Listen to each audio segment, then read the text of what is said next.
मेरे बच्चों, इस क्वेश्चन में एक कॉम्प्लिकेटेड सा एक्सप्रेशन दिया हुआ है जिसको हम लोग को फैक्टराइज करना है, मतलब प्रोडक्ट के फॉर्म में लिखना है। सो ध्यान से देखना और समझना। अब देखो यहां दिया हुआ है पी क्यू स्क्वायर एक्स का power 4 plus 3 P square Q X Q plus 3 P X square plus X upon Q minus Q square R cube X. अब बच्चों ध्यान से देखो, अब जितना भी टर्म इसमें है सब में एक्स है, राइट। तो हम लोग एक काम कर सकते हैं, एक्स कॉमन ले सकते हैं, ठीक है। यहां से तो एक्स कॉमन ले लो। तो देखो एक्स कॉमन लेंगे तो हम लोग को मिलेगा यहाँ पे P Q square X cube plus 3 P square Q X square plus 3 P X plus 1 upon Q minus Q square R cube. ठीक है बच्चों। अब यहाँ पे देखो 1 अपॉन क्यू है, अगर यहाँ से क्यू हट जाए तो हम लोग को फायदा हो सकता है। तो बच्चों इसको हटाने के लिए हम लोगों को क्या करना होगा, इस पूरे को क्यू से मल्टीप्लाई करना होगा, और अगर मल्टीप्लाई करेंगे तो डिवाइड भी करना होगा, राइट। सो इसको मल्टीप्लाई भी करो क्यू से और डिवाइड भी करो, तो यहाँ हो जाएगा एक्स अपॉन क्यू। अब देखो अंदर क्या आएगा, क्यू से मल्टीप्लाई करने के बाद में P cube X cube plus 3 P square Q square X square plus 3 P cube X plus 1। अब देखो नीचे वाला क्यू कैंसिल हो जाएगा, minus Q cube R cube. ठीक है बच्चों, इतना मिला हम लोगों को। अब बच्चों यहां से यहां तक आप लोग ऑब्जर्व करो, ठीक है 1 तक। अब बच्चों यहां पे कुछ है जिसको हम लोग को डिकोड करना है, ठीक है।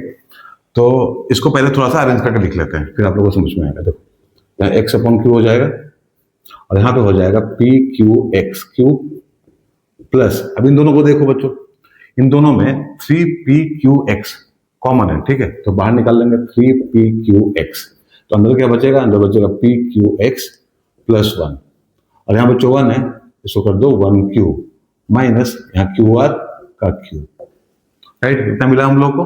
अब इसको देखो, अब इसको हम लोग कैसे लिख सकते हैं बच्चों। तो बच्चों लास्ट सेशन में हम लोग डिस्कशन किए थे आइडेंटिटीज का, राइट। अगर आप लोग को देखे हैं तो आप लोग को मतलब याद होगा, ठीक है। एक फॉर्मूला होता है बच्चों, उसी के फॉर्म में लिखा हुआ है यहाँ पे, ठीक है। तो देखो यहाँ पे इसको हम लोग ऐसे लिखेंगे एक्स अपॉन क्यू, यहाँ हो जाएगा पी क्यू एक्स प्लस 1 का होल क्यू, ठीक है बच्चों। इसको एक्सपैंड करो, देखो इतना ही मिलेगा, ठीक है।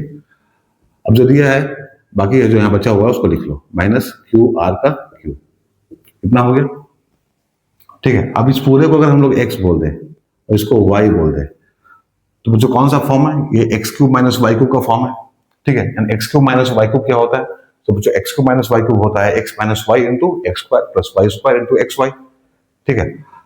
अब इसको एक्सपैंड करेंगे हम लोग एक्स अपॉन क्यू। अब देखो यहाँ क्या होगा, P Q x plus 1 minus Q are पहले ब्रैकेट में, ठीक है। और दूसरे ब्रैकेट में होगा पी क्यू एक्स प्लस 1 का whole square plus q r का square plus p Q x plus 1 into q r, ठीक है बच्चों।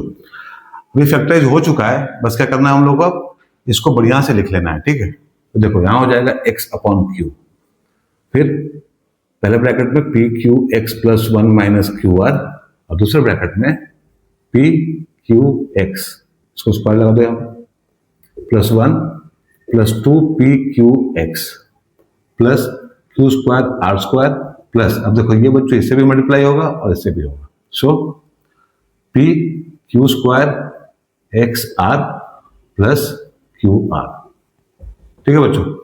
तो ये हम लोग का फाइनल आंसर है। तो बच्चों दिखने में कॉम्प्लिकेटेड था बट बहुत ईजी था। हम लोग क्या किए बच्चों, यहाँ पे थोड़ा सा ऑब्जर्वेशन किए, टर्म्स को मैनेज किए और ये सॉल्व हो गया, राइट। तो बच्चों अगर आप लोग को समझ में आया तो लाइक एंड शेयर कर देना, और किसी भी स्टेप में कहीं भी दिक्कत आया हो तो कमेंट जरूर करना। Thank you very much.